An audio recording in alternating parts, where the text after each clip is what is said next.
My name is Dr. Lizzie Burns. Each week I'm bringing along a different origami fold, and that's to encourage you to take some time out for your well-being. And it's something that I've been doing since March, so I never expected to be doing this quite so regularly. I thought I'd share a few traditional folds originally, and it's obviously got bigger and bigger as we've needed to keep in lockdown, as we all need to do. These films are all made for my colleagues at UCLH, a hospital in London, and I'm very much missing. I'm working remote at the moment, so this is a way I'm trying to provide some of that care that I would for staff as well as patients. But these films are for anyone to use, and I really hope they can help you during this difficult time and find some really amazing inspiration from the simplest of material, from paper. It never ceases to amaze me, and I'm really glad to share my enthusiasm with you. My enthusiasm is endless for this, so hopefully it's a very good thing in lockdown. So I'm going to share with you a beautiful traditional design, which apparently is a traditional Chinese piece of origami. So I would guess it's maybe inspired by the Japanese crane, and it's a modified piece. And it comes actually from, I've been taught this by David Rayner, who's a origami friend. And thank you so much for sharing this. I just loved it. So this is a dynamic piece. It's a little bird. It's called a thirsty bird, and it's got a little water pocket there. Obviously I'm not going to put water in it. It could be eating, but I just love that it's so dynamic. I almost can't help but see it as alive. So it's got these lovely feathers at the back, and you can pop your fingers in there, and as you squeeze it, it drinks. But I hope this will make you think of spring. I know birds for me have been, just give such a lovely feeling of freedom, and that's maybe we've been looking at wildlife a lot more, which is a lovely thing.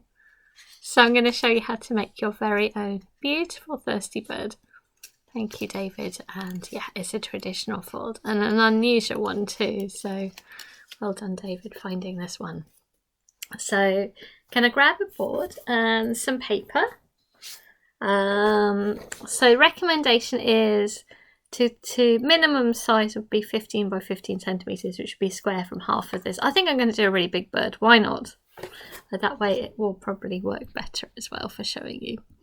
So I'm going to take my piece of paper, but you could make 2 squares out of this, and that would also work well. I'm going to take the corner and just line it up. I think also when I do things bigger, it's probably better for the camera. You can see things nice and big, but you can go smaller size if you wish.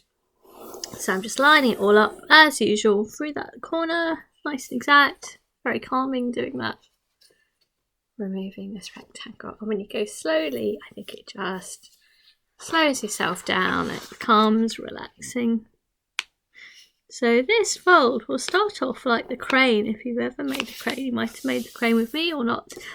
And actually the crane isn't a particularly simple one, even though it's the traditional classical thing. But I will show you, take you slowly through it. You'll be fine.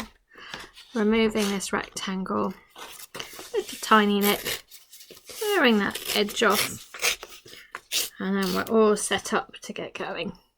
Right, so we've got a square with a diagonal line. So if you have origami paper, do that diagonal line. And next we're going to do the other diagonal line. So I'm going to take that, folding it down. So this is one of the classic bases. I always forget the names of these things, but I think that's okay. Probably in safe company. Right, so I've done both diagonals, and if you turn it over, it looks like a 10. I just love this structure in itself. And we're going to do a horizontal and a vertical line. So again, just take your time, lining things up. And the good thing is with these films, you can use them whenever you want. You can stop, you can rewind, you can even change the speed. I sometimes do that. A lot of origamis go way too fast. And then the other direction. Someone else was saying, often very tacky music, which I agree with. I quite often just watch and turn off the volume, to be honest. Right, so hopefully what you've got there is something like this. You did the diagonal on one side, and then you did the horizontal and vertical on the other. And as you've got it now, you should be able to just push it all together, and it forms a nice kind of square. As you can look down there. Great, so just flatten that down to a square. That's it. Now we're going to take a side and fold it to the middle line. So the gathered up top is at the bottom, is at the top there. Sorry, the gathered bit is at the top, and we're working on the looser ends. So that bottom part, just one layer, well I suppose it's 2 layers of paper, bringing up to that middle line, like so. Probably easier on a solid surface, so I'm going to do that myself. I've gone big, so hopefully you can see what I'm doing. There we go. So I took the outside, that loose layer, brought it to the middle, and I'm going to do the same again. That diagonal line, bring it to the middle. Like so. Looks a bit like a kite on that side, or an ice cream cone. Turn it to the back, and the same thing. Loose side, bring it to the middle line. So it's rather fun, a kinetic model. A beautiful toy. For all ages. It just made me feel very hopeful. Makes me feel like spring, seeing a drinking bird. There we go. So it really looks like an ice cream cone now.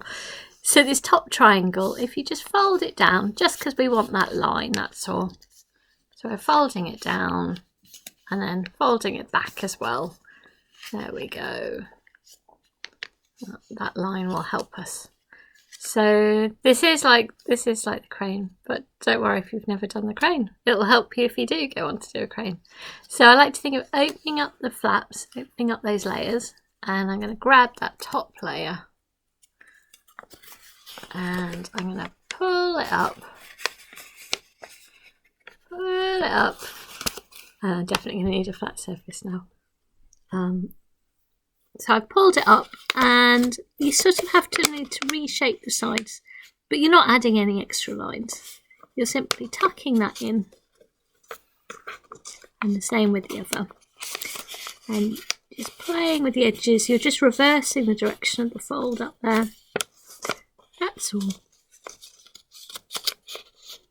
Like so, flattening it down.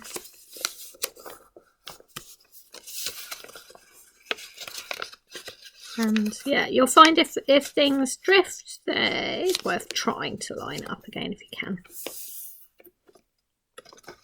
Yeah.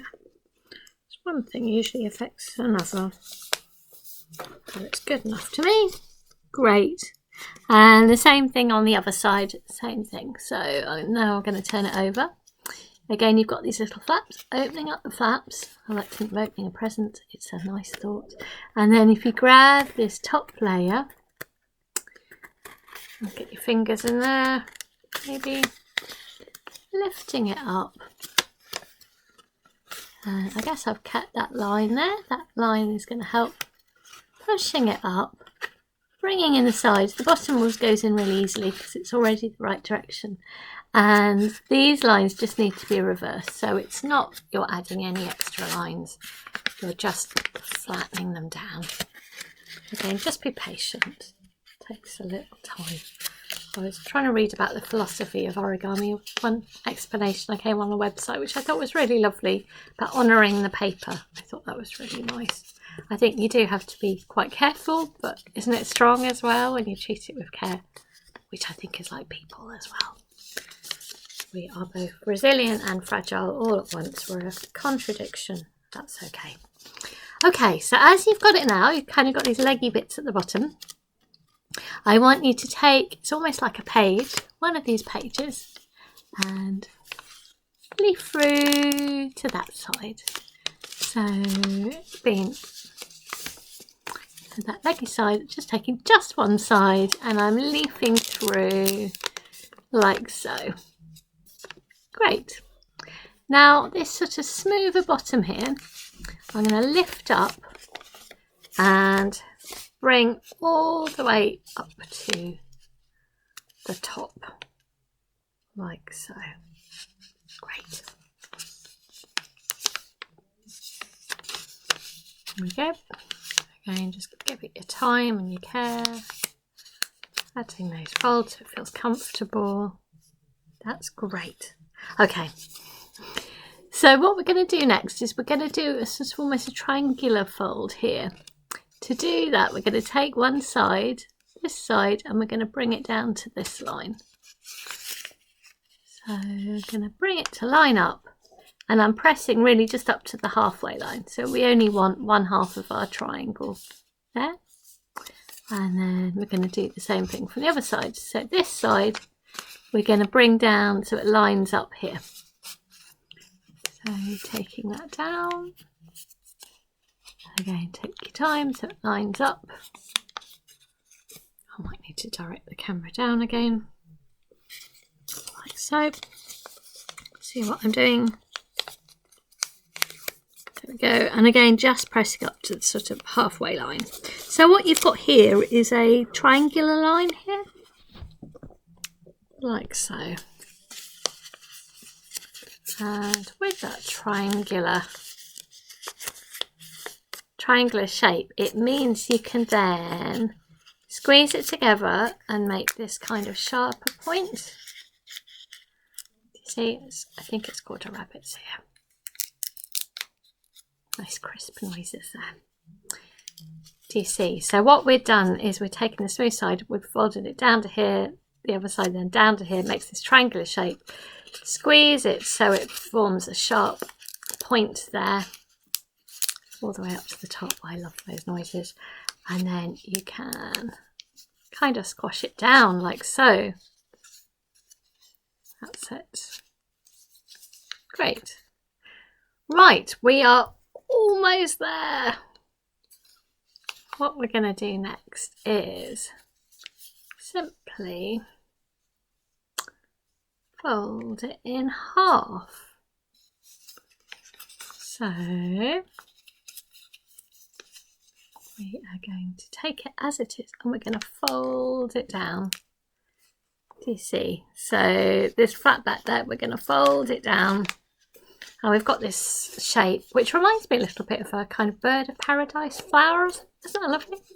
We've got this little bit sticking up, and this area at the back will be the wings and the body, and this will be the face. We're almost there. I know, it just suddenly appeared, didn't it? So we're going to give it a face. So this is as you would with the crane. So you can push it down and then squash it together. Depends how big you want the face to be. There's not really a right or wrong. You could have a bigger face if you wanted.